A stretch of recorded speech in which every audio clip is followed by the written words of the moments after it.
حضرت عمر رضی اللہ تعالیٰ عنہ نے فرمایا، محتاجی اور غربت 6 چیزوں کی وجہ سے آتی ہے۔ نمبر 1، جلدی جلدی نماز پڑھنے سے۔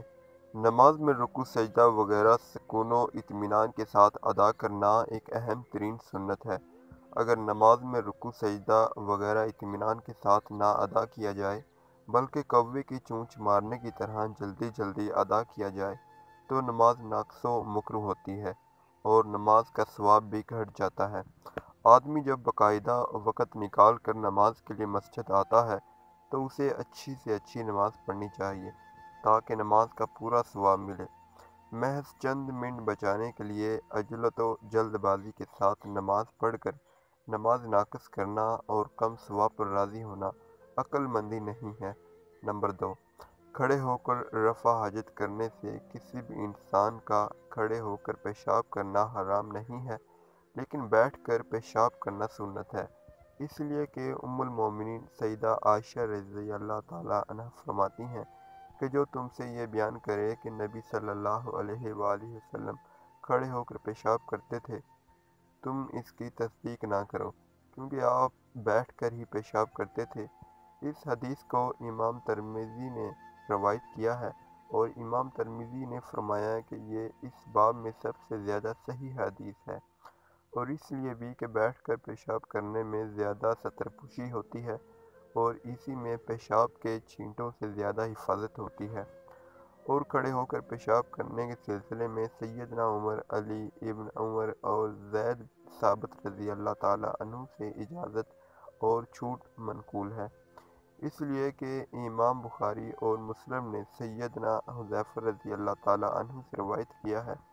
وہ آپ صلی اللہ علیہ وآلہ وسلم سے روایت کرتے ہیں کہ آپ کسی قوم کی کوڑا پھینکنے کی جگہ پر تشریف لائے اور آپ نے وہاں کھڑے ہو کر پیشاب کیا، اور اس حدیث اور حضرت عائشہ رضی اللہ تعالیٰ عنہ کی سابقہ حدیث میں کوئی تعارض نہیں ہے، اس لیے کہ اس بات کا قوی احتمال ہے کہ آپ صلی اللہ علیہ وآلہ وسلم نے یہاں کھڑے ہو کر پیشاب اس لیے کیا کہ یہ جگہ بیٹھنے کے مناسب نہیں تھی، یا آپ نے اس لیے کیا تاکہ لوگوں کو یہ بتلا دیں کہ کھڑے ہو کر پیشاب کرنا حرام نہیں ہے۔ اس سے اس حقیقت کی نفی نہیں ہوتی جس کا ذکر سیدہ عائشہ رضی اللہ تعالیٰ عنہ نے کیا کہ آپ صلی اللہ علیہ وآلہ وسلم ہمیشہ بیٹھ ہی کر پیشاب کیا کرتے تھے، اور یہ ایک سنت ہے، کوئی ایسا واجب نہیں ہے کہ اس کے خلاف کرنا حرام ہی ہو۔ نمبر 3، کھڑے ہو کر پانی پینے سے۔ حضرت علی رضی اللہ تعالیٰ عنہ کے پاس باب الرحبہ میں پانی لایا گیا تو انہوں نے کھڑے ہو کر پیا اور فرمایا کہ لوگوں، بعض کھڑے ہو کر پانی پینے کو مکروہ سمجھتے ہیں، اور میں نے نبی صلی اللہ علیہ وآلہ وسلم کو ایسا ہی کرتے دیکھا جس طرح تم نے مجھے کرتے ہوئے دیکھا۔ نمبر 4، منہ سے چراغ بجھانے سے۔ نمبر 5، دانت سے ناخن کاٹنے سے۔ طبی ماہرین کا کہنا ہے کہ دانتوں سے ناخن کترنے والے افراد عموماً کاملیت پسند ہوتے ہیں، وہ اپنے ہر کام کو نہایت خوبصورتی، توجہ اور بغیر کسی غلطی کے انجام دیتے ہیں۔ ماہرین کے مطابق لوگ عموماً اس وقت ناخن کترتے ہیں جب وہ ذہنی تناؤ یا دباؤ کا شکار ہوتے ہیں، ایسے وقت میں وہ لاشعوری طور پر دانتوں سے ناخن چبانے لگتے ہیں اور انہیں اس کا احساس بھی نہیں ہوتا۔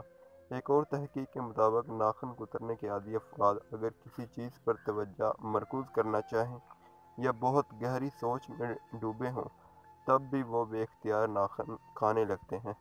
دانتوں سے ناخن کترنا دراصل نروس ہیبٹ قرار دی جاتی ہے، بعض دماغی الجھن اور پریشانی کے وقت اختیار کی جانے والی عادت۔ نمبر 6، دامن یا آستین سے ناک صاف کرنے سے۔ آستین یا قمیص کے دامن سے منہ یا ہاتھ صاف کرنا خلاف ادب ہے، اس سے احتراز کرنا چاہیے، تاہم اگر کر لیے تو گناہ نہیں ہوگا۔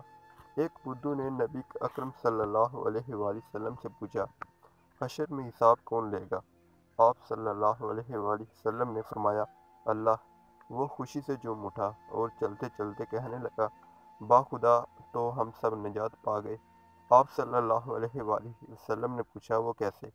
اس نے عرض کیا، یا رسول اللہ صلی اللہ علیہ وآلہ وسلم، اللہ تعالیٰ کریم ہے، اور کریم جب قابو پا لیتا ہے تو معاف فرما دیتا ہے۔